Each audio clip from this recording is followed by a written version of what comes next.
Hello and welcome back to the Level Up Lounge. I'm John and I've got a full house here today and I've been really looking forward to recording this episode. So let me get started and introduce today's guests. We have Chris Meredith, SVP at Xsolla.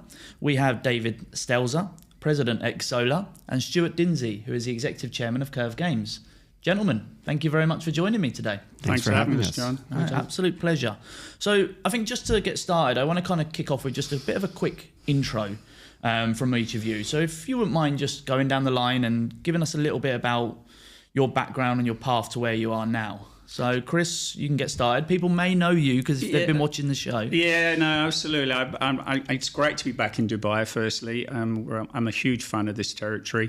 For those that don't, I've been in gaming for 25 years through PlayStation, Warner Brothers, MTV, Glue Mobile, with Xsolla now, and it increasingly keeps my interest, and particularly with what the innovations are changing here. And my remit is for EMEA, so I cover all of that territory in regards to the business development and the commercial activities with it.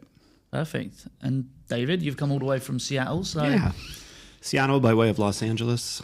Started in the music industry about 30 years ago or so.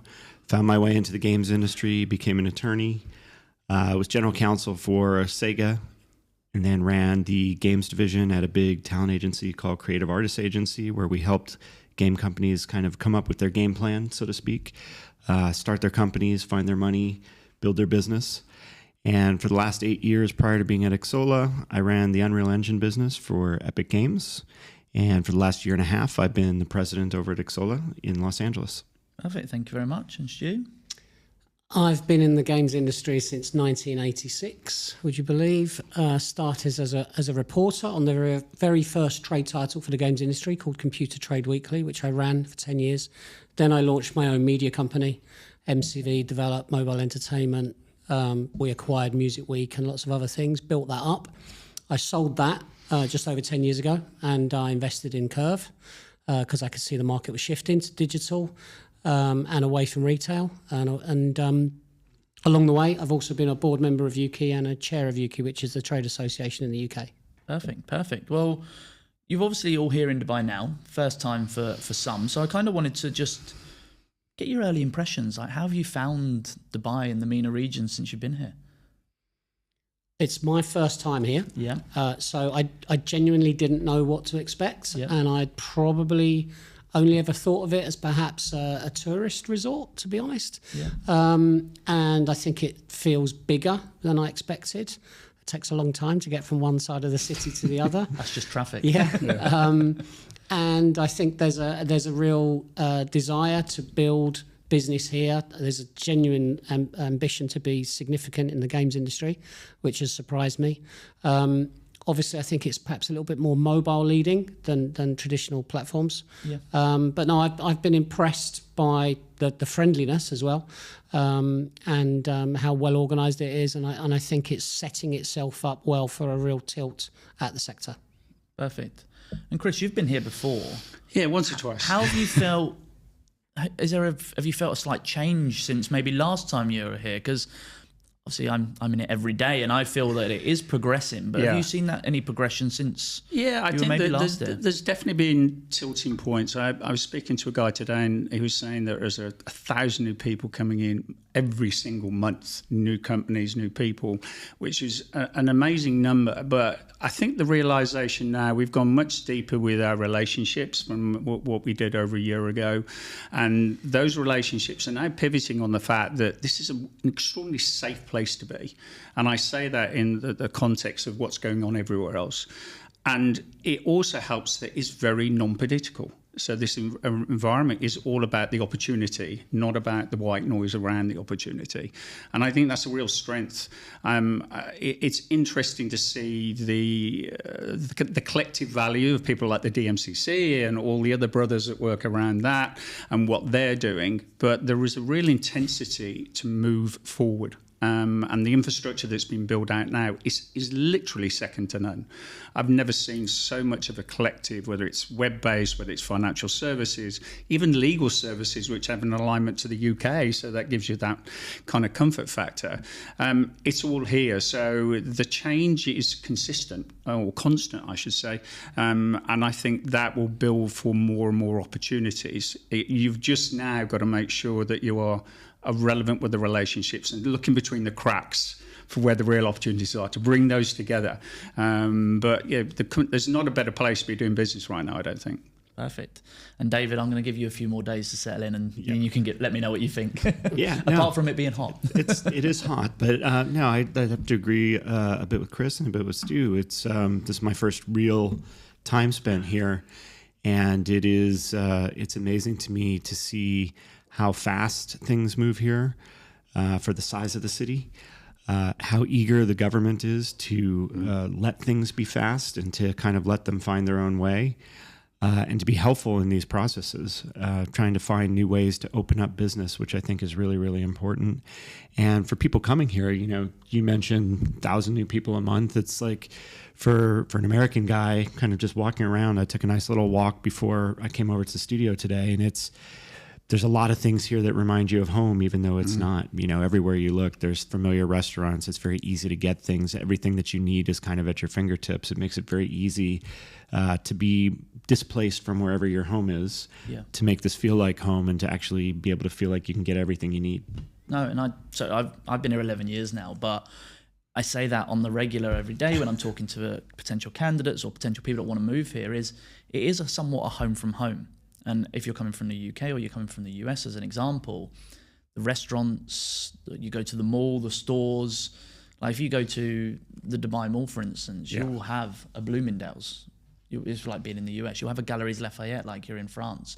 It's got all the home stores. We even have stuff like Debenhams in there, which is probably not even in the UK anymore, but we still have it. But it's a case of it's been built, the whole city and the whole country has been built to make it easier for people to relocate here and live here without being in what they consider being a foreign country as such. And I think it's super important.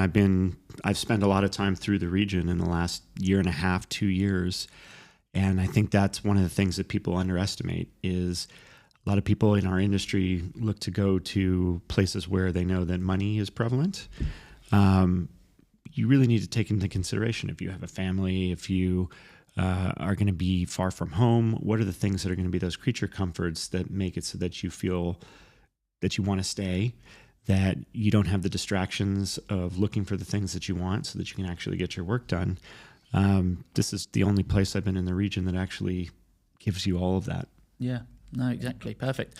Well, David, look, you mentioned obviously you spent some time with Epic. So there's a topic that has obviously recently been in the news, and it'd be rude of me not to bring it up. But with your unique vantage point, given that time, I want to talk around the whole Epic and Apple saga.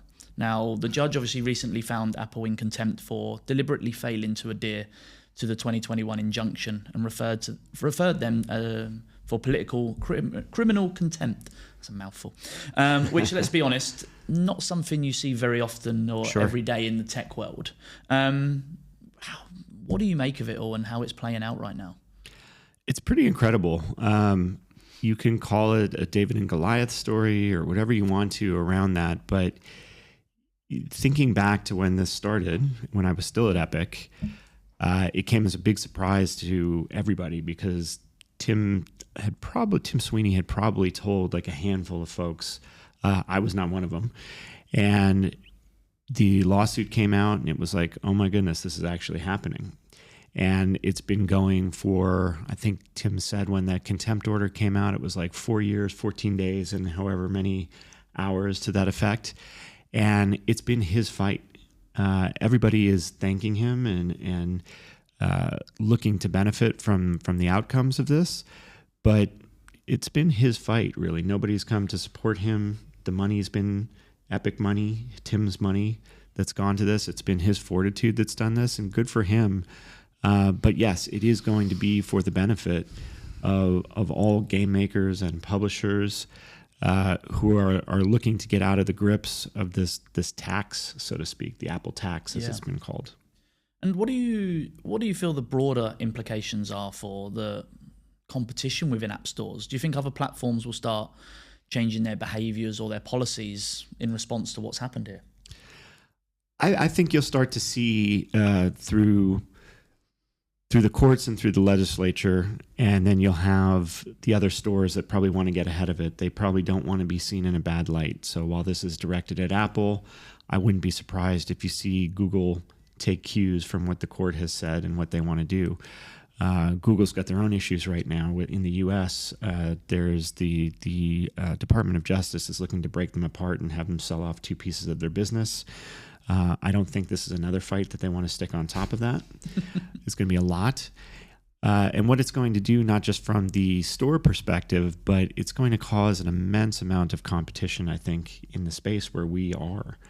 And this is the place that I think we thrive and we look forward to that competition. We've been the dominant player for close to 20 years at this point. And the experience that we have in doing this type of business, I think, is going to allow us to lead from the front really well.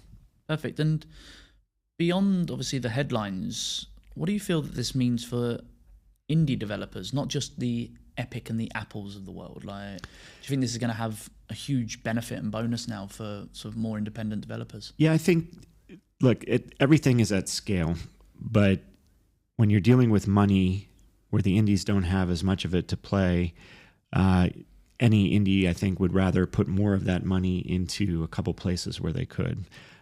I would advise indies, obviously, to put more money into their game and into their content to make something that delights players. But at the same time, you need to be able to reserve a certain amount of money to be able to market and have people discover your game. The more that is being taken from you in these transactions is the less that comes back into your pocket that you can feed back into that machine. So this helps indies, I think, immensely to be able to get some of that advantage back, to be able to put money in their pockets and have a living wage at the end of the day, because 30% is a lot of money. If you're not making the type of money that a large AAA game makes, if you're relying on as much of that 100% of the pie as possible. Now, if there was benefit being given for that 30% that equaled 30%, I think we could say that maybe that benefit would be worth it. But we know that hasn't been the case for years. Yeah. So they have to try to find a place to get more of that money back in their pockets to be able to push that back either into the game, push it into the marketing flow, or find ways to delight players in other ways. So I think this is going to be really, really beneficial for everybody who makes games and publishes games, but more so for the mid-tier and the smaller indies. No, definitely. And do you think this will open new doors in terms of platform choice, payment flexibility, monetization strategies, or do you still see this as being a long way off from real change? I think that if you talk to some of the bigger players who look at this, there is a lot of organic traffic that Apple and Google still provide. And in that regard, they're still going to be important platforms. However, I think that the way that you interact with those platforms is what starts to change here. You still need to do a certain amount of transacting and taking away friction by having those available. You want to slowly start to pull more of what you would push. Rather than pull, you want to push more of that to your direct-to-consumer platforms, your web shops, and your alternative means of payments, so that while you're taking that traffic, you're starting to slowly train them and move them to transact in other places. Now, we were doing that through traditional marketing and moving them to a web shop, let's say. Now, with the steering provisions gone, anti-steering provisions gone, we can put buttons directly within the game and remove some of that friction, and therefore take them from the game directly to the buy buttons, take them from the game directly to a place to give them better offers, and avoid that 30% right from the beginning. I think that's immensely powerful as well. And so you'll start to see more of that direct-to-consumer transacting.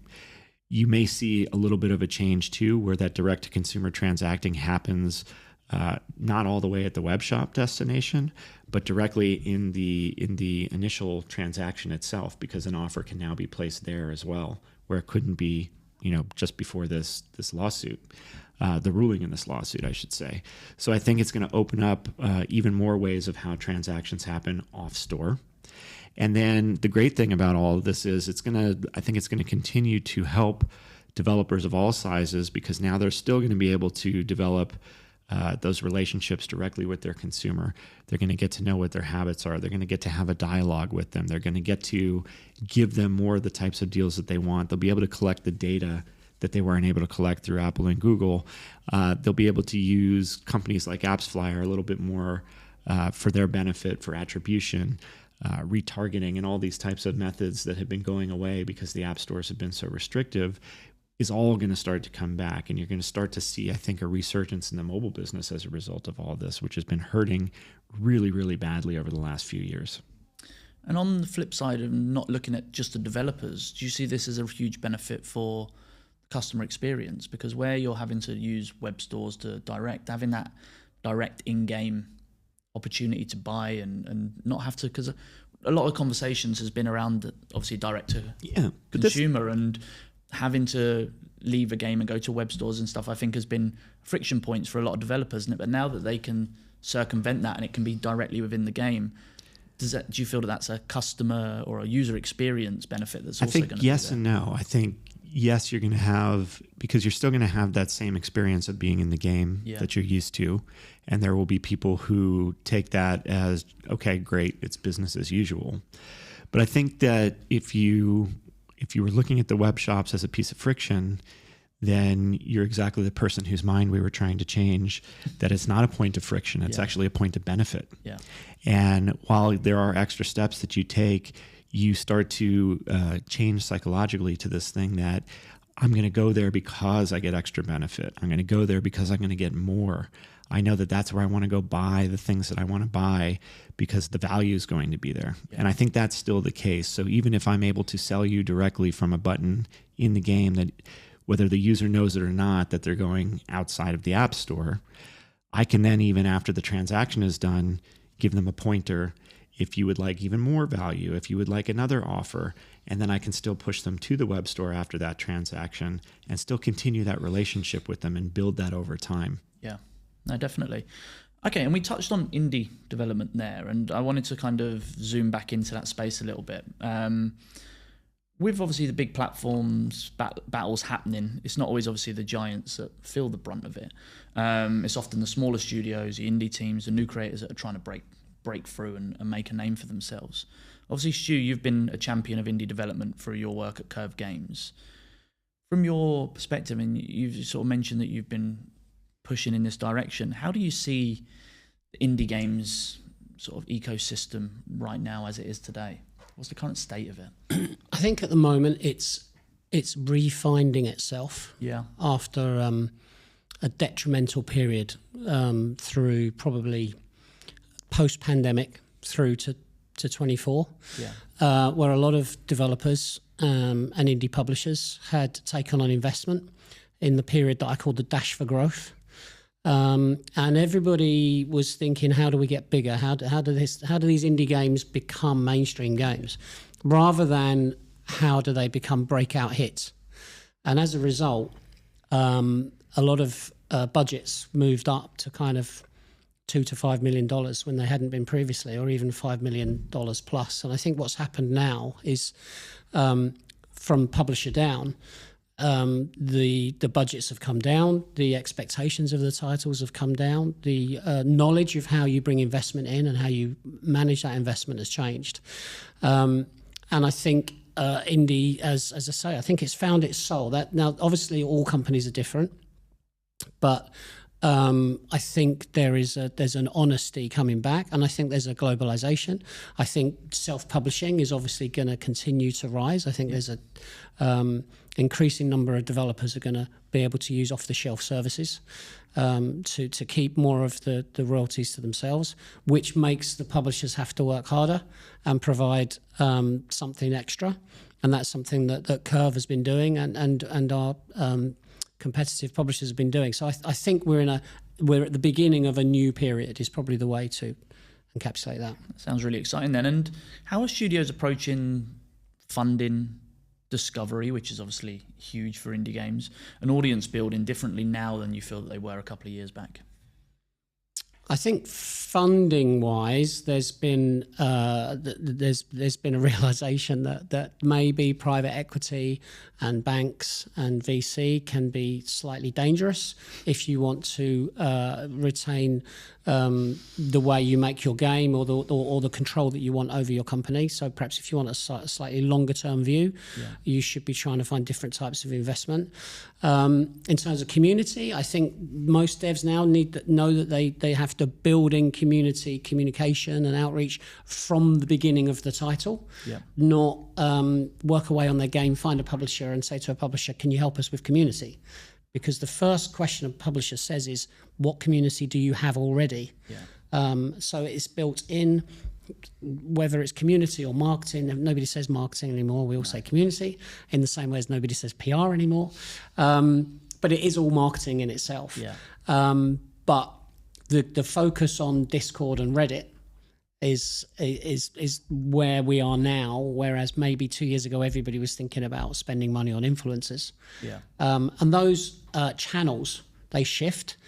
But what's happening is the developers are getting closer to their consumers as each generation moves forward. No, it's interesting because I know that I've been talking to a few studios recently and they've got these huge wish list numbers, and it's that dropping that little bit of intel, a little bit of this, where this is what we're up to, and it's really engaging for an audience or your consumer base to actually know what's happening. How far along are you? What's coming? When can we expect it? And build that anticipation. Because like I say, if you build the game and then drop it out and go, oh, we've made this game, you're hoping then that people are going to buy into it immediately, where they've not had that, been on the journey with users somewhat. Yes, hugely important. But similarly, expectations around wish lists have changed. Wish lists in the early days of Curve and the growth of indie were seen as an intent to purchase. Now they're not far off a Facebook like. I was going to say, is it more a like button now? Oh, I like that. There we go. Followers has become more key. So followers to you as a studio or as a publisher is much more important. And consistency in terms of putting that content onto your pages consistently, rather than putting a drop in and expecting everybody to notice. You've got to have a roadmap. And if you can outline the roadmap on the development or DLC, consumers really appreciate that. Perfect. And Chris and David, obviously Xsola's carved out a reputation for helping studios bring games to market, especially with smaller or more emerging teams. What's changed in how these teams are supported now over the last few years for you guys? I mean, certainly from our point of view, and I just want to pivot a little bit on, I certainly agree with the whole community aspect. Everything resides from that point on, and I feel like we are at a tipping point, particularly in MENA and in Europe. We're going to be aggressively supporting the DMA to deliver on the promise of that, to make sure that what's happened in the US flows through here as quickly as possible, and to be able to do that. But I think the journey to D2C, which we talk about a lot, and we have a lot of solutions working around that in support of that end game, that's where there is a contrast between here, where there's almost not burdened by history. You know, where in Europe we've done things in a certain way, we've been Xsolla, and what Stu's alluding to is this tipping point of like, we've got to do things differently. This whole, we all want go to market in regards to direct to consumer, but what does that mean?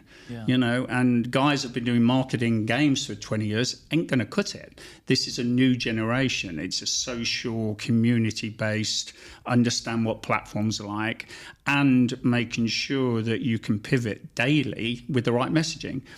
When I look at instances here, I've been speaking a lot, to iBlocks and what they're doing, and they've come from a different direction. They've come from the guy that leads that is an ex-banker. He's not even a developer in that regards, but he's learned and he's applied his knowledge and operational understanding to produce an excellent game, and in a very tight market, he's done it really economically. So that new change of how we go to market, what we do, but the constant need to feed the community. And a lot of the conversations I have now with developers are the fact that it's not good enough that you can develop. It's not good enough you've got those talents. You've got to understand what your go-to-market is, even if it's 2 years away. And at the same time, you've got to concurrently be building out your community to support that. And if you can do that, then the alignment between those makes a lot more sense. So I think the vision and the opportunity is great for this marketplace, and I think the tipping points that are happening now are going to provide bigger opportunities and more exposure for those. But there's some work to be done. There's some work to be done in how they do it, and we face challenges every day in regards to working with our solutions, but then working our solutions. And that's the challenge for a lot of the development community, understanding how to be businessmen, not just a developer. It's that shift now of you can build a good game, great. Yeah. But you have to be a community builder, not a marketeer. You have to be able to understand the business and the economics of it. Totally. And that's what's going to make you successful, because building a game alone is not going to... You can't. Yeah, I think what we see now, to Stu's point, like, you do need the communities.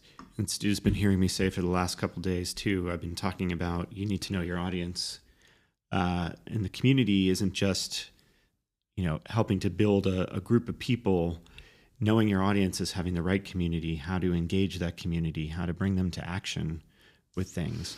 And passion for your game helps build passion within that community, which helps build sentiment. We're starting to see where sentiment flows through things on Discord and other places now. And that becomes really, really important. Then you look to the types of tools that we have, right? Our tools are exactly that. They're tools. It's like a hammer. A hammer in the hand of one person will do things differently than the hammer in the hand of another person. We give you those tools. We give you the best practices on how to use them. We hold your hand a little bit for that process. But ultimately, you need to have a good game. You need to have an active use of these tools. And you need to bend them into the way that is going to work for the thing that you're making or trying to put out in front of the public. And if you can do all those things well and continue to engage that community, those are, in my opinion, the people who are going to have the best chance of success. And even then, it's very difficult. I think last year on Steam, even though we're talking about all these wish-listed games, I think Steam released, over 14,000 games last year? It was 18,000. 18,000 games. So finding your place in 18,000 releases, even at a wish list, how are you going to do that? What is going to differentiate you? And that's where like these really niche communities become even more important. Yeah. And I was going to sort of talk about sort of the shift in power as such. Like, obviously over the last few years, some of the bigger studios have had a real tough time. There's a lot of big studios that have invested heavily in titles, pulled the plug on them, or even your Concord situations. Do you feel that indies are starting to gain more autonomy and maybe a bit more control in the market, where you're seeing more successes, I feel, from sort of smaller, more independent studios than maybe what you would have ever done previously? Because historically it was always the big studios that churned out the regular games and everyone lapped them up. Yeah. But success becomes now a power of what can you return on your money. Yeah. At this point, I think. I think it also depends on the platforms. Yeah. So if you look at PlayStation, for example, it can be quite a challenging place for indies unless they have got some kind of relationship with Sony. And indie games were very successful in the early days of Switch 1, but haven't been in recent years. And you would hope that there's an opportunity for indie games on Switch 2 because of memory size and things like that. Some of the bigger games from the bigger publishers will take a while to get there. Yeah. And I think we have to be honest about Steam has changed. Steam's reach is bigger than ever, but at the same time, when Curve was had first mover advantage as a publisher, didn't do boxes. It was all indie games. There was a lot of big publishers that were balancing retaining their legacy physical business against growing their Steam business. So there was a lot of publishers and titles that weren't there. Yeah. And they're all there now. So everything is on the carousel, and everything historical is on the carousel. So you're not just competing with this year's releases. You're competing with last year's releases and the year before that. Yeah. Having said that, I think indie games can still cut through because of the honesty around the games, because of the value proposition. A lot of them are under $30. Yeah. And the big games with the big budgets and the big teams are going to become more and more expensive, and we're going to see that as new platforms arrive. But I think the difference is that the developers that are having success have learned a lot from what's gone on in the last few years. And I think they are considering, how do I make my game sell? Even if that's just working with the community, it doesn't mean they have to be super commercial about the game they build. Yeah. But they're thinking about the commercial aspect from day one, as opposed to, all I care about is making my game and a publisher will do the rest. Yeah. That's the bit that's changed. They know that they can't necessarily rely on the publisher to make the magic happen. And if you have also authenticity about your game, consumers know. Yeah. And it's tough. The Steam, I go on my Steam Deck and I go on Steam and I don't know where to start. And obviously that's where discovery becomes such a big issue. And you see the discounted games that maybe then they're popping up because they're discounting, but where do you stand out in a market where there's 18,000 games released plus everything that's happened before that? It's such a big challenge to be discovered and to actually make that stand that people will notice your game, trial it, buy it, whatever it might be. Absolutely. But it gets worse than that, though, John. Because ultimately, you speak to Stu and it's not only about new games. I mean, Curve, 50% of their revenue is going to come from back catalogue, at least. And that's true of a lot of indies and a lot of publishers in the marketplace. So, and there's a value in that. So it's about making sure that you are showing the sum of your parts in regards to the collective value of not only new titles, but what the back catalogue represents and how much more of a journey point they represent for you. And making sure that you understand what the worldwide relevance is. But I think, particularly in Europe, we are quite localized. Getting that bigger viewpoint, I know Curve are quite different. They never think about a local thing. It's always the bigger scale and then scale back where they need to. And that's a tipping point that we need to address and talk to and make sure that you take value from the start to the end of whatever that might well be, and make sure that infrastructure of your not only your community but also the all of the games you have in that back catalogue environment are well served. Because there's opportunity there, and there's opportunity now as it's growing to be commercializing, monetizing different ways. So we're working hard with not only new releases, but also making sure you take value from the collective parts that already exist. Yeah, definitely. And if you had to give obviously one piece of advice to a new indie team that were developing something this year or wanting to try and build something meaningful this year, what would it be? Don't sell your IP to anybody. Yeah. Be careful where you take investment from, and start working on your community, your outreach, your communication about the journey to developing that game from day one. Yeah. Anything on top of that? That's great advice. Absolutely. I think on top of that, be smart about your tools. I mean, in regards to what you do, we haven't touched on AI, but it's a tool in regards to what you can do about going to market. And there are more tools available, more solutions now. But again, choose wisely, make sure you can actually use those in an effective way, but you can accelerate. I see a time very quickly where that gaming cycle from 2 years gets down to 12 months, if not quicker than that. And also having access to transient talent now. Yeah. You don't need a studio of 1,000 people to get one game out. 20 producers working around the world can still do that. So be smart with what's available to you, but also make sure that you can maximize the value of it. Yeah. I would also say don't ignore the power of networks. And what I mean by that is when you say you go onto Steam and you're not sure where to start, a lot of people will go to Steam or go to other places to see what their friends are doing. Yeah. Discord the same way. How do you access the power of that? Not just your community. What is that community doing? Who are they playing with? What are friends talking about? How do you leverage that to build those bigger networks? Because those networks have a lot of power in them for marketing and reach. Perfect. And discovery. No, definitely. Thank you very much, guys. Now, I want to loop back onto MENA. Now we're obviously here, and we spoke about, obviously, you guys being here and visiting. But I want to obviously understand what you feel maybe the biggest opportunities are for this region, because it's a raw environment, and you said they've not got the legacy systems or mistakes, or they're not stuck in the ground in the same way that maybe sort of the Western markets or the more advanced markets are as such. But what do you feel the biggest opportunities are for this particular region? I think that they're twofold for us. We see a great growth in this marketplace, and therefore we want to be on the ground level, supporting, as we always are, from the ground level up. So the development community is a new generation, and we want to be supportive of that in whatever way we can. But the key aspect that I'm finding here is you can drive a lot through partnership. Yeah. But you've got to have those partnerships in place, and we're partnered with the DMCC, we're partners with other guys as well now around that. But the ability then to accelerate and provide real value and reciprocal value as well. So we support the DMCC in Europe, in London, because of the fact the messaging is still it's a value. So I think for me, what this region really represents is an ability to fast track what's happening, have no restrictions of what used to happen versus what should be happening. It's just what the capabilities are. Everything's here in one particular place.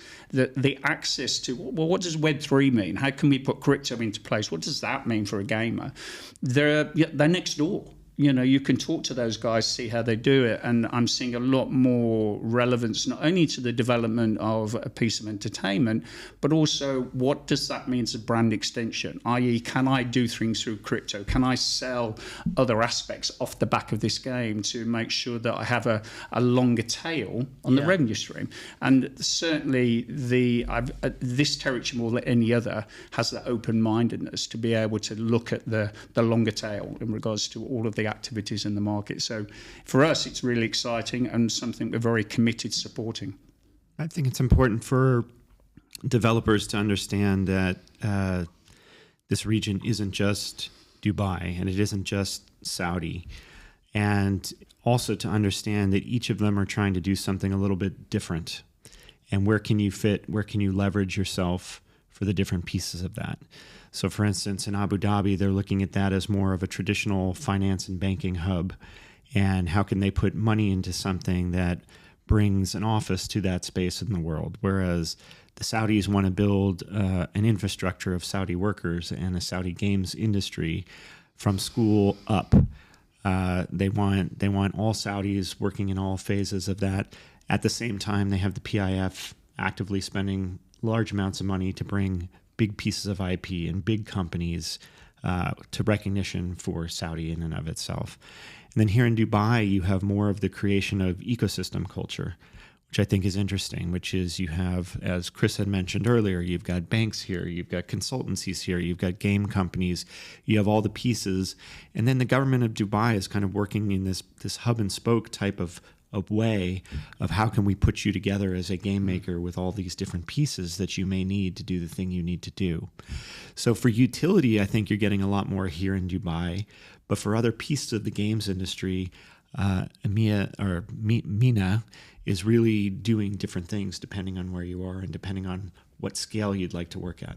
Yeah, definitely. And I think obviously when we talk about the region, we look very much into it. It has got a great ecosystem. Yeah. In development right now. Obviously, there's multiple ecosystems all under the Dubai banner. You've got the MCC that we mentioned that we're both partners of, sure. And some of the several others as well. So there's a lot happening, and it's going to become quite a competitive space for ecosystems, which hopefully competition raises standards.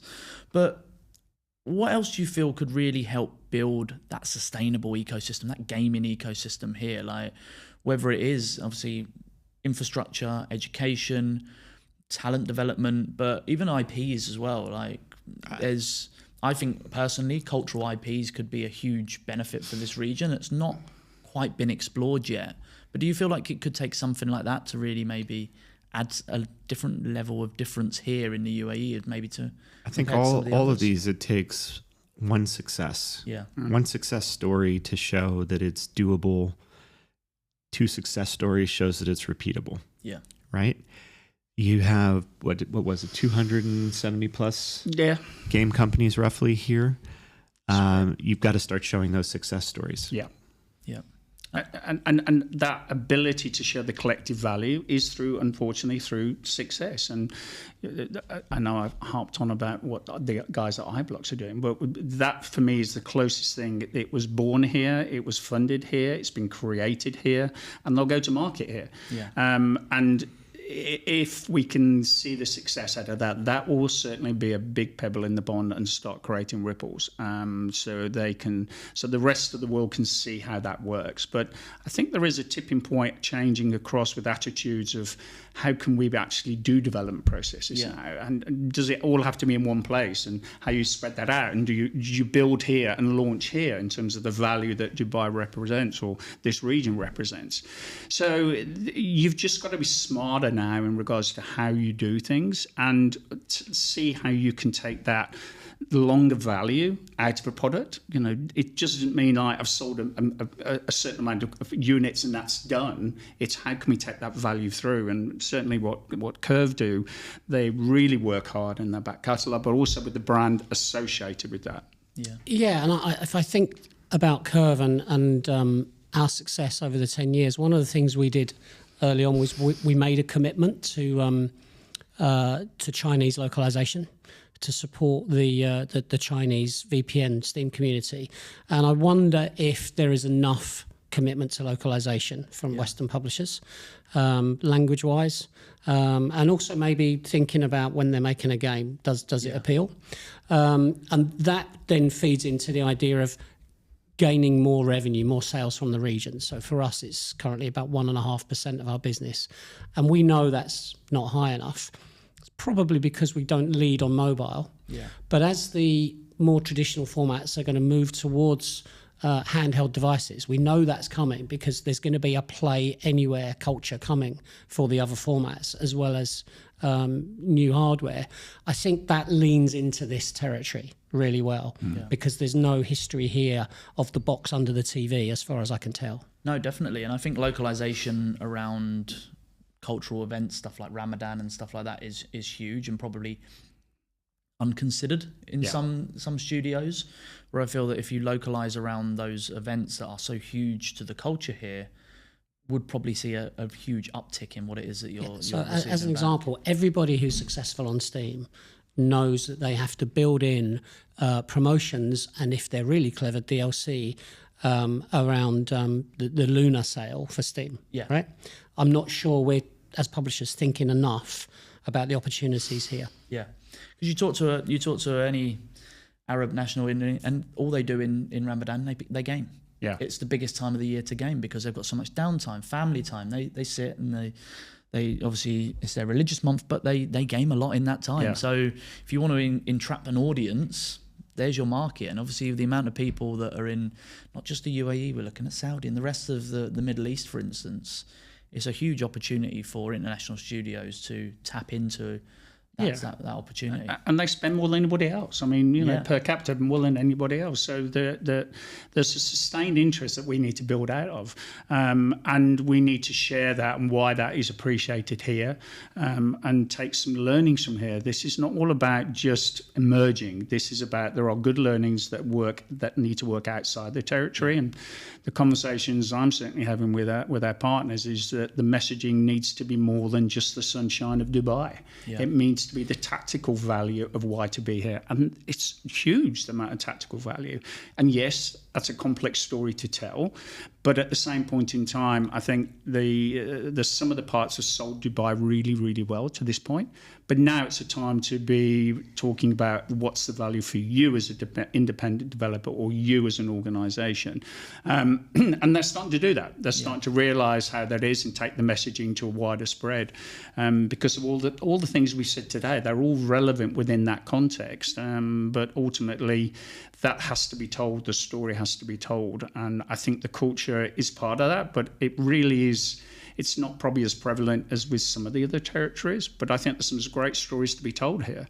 But you need good storytellers to be able to do that and to be able to get that out. So I'll be keen to see and be very supportive when you can get that kind of opportunity with that kind of IP that has a creative awareness just outside the region as well. So yeah, it's great. Definitely. Now, we've all got to get to the Yes. Game Expo immediately after this, so I'm going to wrap up with a couple of questions, almost quick fire somewhat. So, you can all answer these, but dream collaboration. So, if you could work with any studio or creator, who would it be? I think I would never be that narrow. We want to work with everybody, right? I know that's a kind of greedy attitude. There's a to business answer if ever I've Yeah, heard I one. know, absolutely. That would be our CEO's answer. Yeah, no, absolutely he's right. like Pokemon. Let's get them all. Yeah. For sure. Yeah, absolutely. But I think the real learning we've had is always go from the ground up. Yeah. Always work. That's why Heart and Soul, we're our indie-based company, and grow that through, because that's where the future offering is, and understanding that in whatever territory you're working from. So we just need, as always, our mantra is we need to do bigger and better, whatever that might well be, but after them all. We do talk about accessibility to all gamers. Yeah. And just like when I worked for Epic with Unreal Engine, that ability to give a free tool, right, that you didn't pay for anything until you started to make money, the Xsolla tools are the same. Yeah. Very good fit in terms of what I used to do. And so for me, it becomes very natural of, we do want to hit all gamers. We want anybody who has the ability to utilize these types of tools to be able to make more money. When I explain what we do now, I go beyond the fact that we're a payments company. I say we're a monetization company. We're here to help all game makers and publishers make more money with their product and then keep more of the money that they make. And for doing so, we want to be able to help everybody. Perfect. Yeah, I just think from our perspective, we want a proliferation of platforms. Yep. We want to be working on all of those platforms. We love the emergence of new streaming services around the world. We've found new partners like Crunchyroll and Amazon Luna. We probably would like to do more with Apple, and we think that that's an inevitable part of our evolution is to do more on mobile. Perfect. And one last question. One underrated trend in gaming right now? Wow. I think that for me, it's just that accessibility, not really realizing how much is out there and how to best do it. It's just like the Google search. Top 5, I'll choose from there. But really, a way that you can actually be more immersive in the choices that you have on a worldwide basis, I haven't seen that. And I think there's a huge opportunity if we can certainly support the choice. I think the power of Discord. Yep. I think you're going to see Discord blow up in the course of the next year to 2 years. You've got their CEO stepping down. You've got a guy named Humam coming in who ran Activision for quite some time, consulting background. I wouldn't be surprised to see them go public at some point. And just the amount of users that they have who are spinning up servers, talking to each other, encouraging each other to go play certain games, playing games together. The amount of data that they will generate from that if it becomes accessible in the right ways, is going to be immensely helpful to people trying to reach game users. Possibly underestimated has been the decline of specialist third-party media. Yeah. I think that ship has sailed. But there has been a really exciting growth in B2B media over the past 12 months because the access to audiences and the desire for information behind the wall, if you like, has improved as way more than I ever knew. And I ran a business media company, and there's some really fantastic channels that have opened up, and I think there's I think the general culture of the industry has changed. I think there's I think it's staying young, but I think it's more diversified, and I think it's less party time. They're not drinking as much alcohol. Yeah. That's some great advice there, guys. So thank you very much. And look, Chris, David and Stu, thank you very much for today. Absolute pleasure having you here. We're all going to go off and enjoy the Game Expo now and see what everything Dubai has to offer when it comes to gaming. So thank you very much. Great. Thank you, John. Appreciate it. Thank you. And thank you very much for joining us today. We hope you enjoyed that one and took some learnings away with you. And we'll see you again soon.